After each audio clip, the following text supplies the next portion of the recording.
Сәлеметсіздер ме, құрметті әріптестер? Бүгін сіздерге Grok қосымшасы арқылы қарапайым суретті қалай қозғалтуға болатыны туралы түсіндіремін. Бұл тәсілді сіздер көркем еңбек сабағында қолдансаңыздар болады. Ол үшін біз Google-ге кіреміз, Grok деп жазамыз. Міне бізде дайын болды. Ашып кіресіздер. Кіргеннен кейін сіздер сол жақ батырма, сол жағын басып, сол жақтағы тұрған имейджинді басасыздар. Сіздер бірінші алдымен өздеріңіз суретті сақтап қоясыздар. Сол сақтап қойған суреттеріңізді енді таңдайсыздар. Сақталған суреттің ішінде кез келген біреуін таңдаңыздар.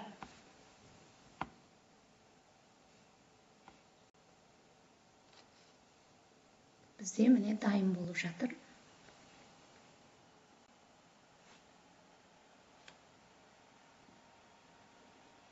Міне осылайша оқушылардың жиі арқылы суреттерін жандандыруға болады. Бұл арқылы біз оқушылардың қызығушылығын арттырамыз. Және балалардың заманауи технологиямен жұмыс жасайтын дағдысын қалыптастырамыз. Міне енді осы бір суретті келесісін бассаңыздар, ол екінші қозғалысқа әкеледі.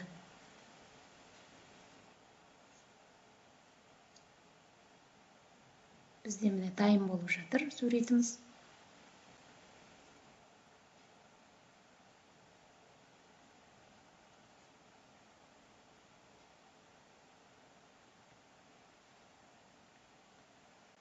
Міне дайын болды. Сіздер осы Grok қосымшасын сабақтың жобалық жұмыс ретінде қолдануға болады.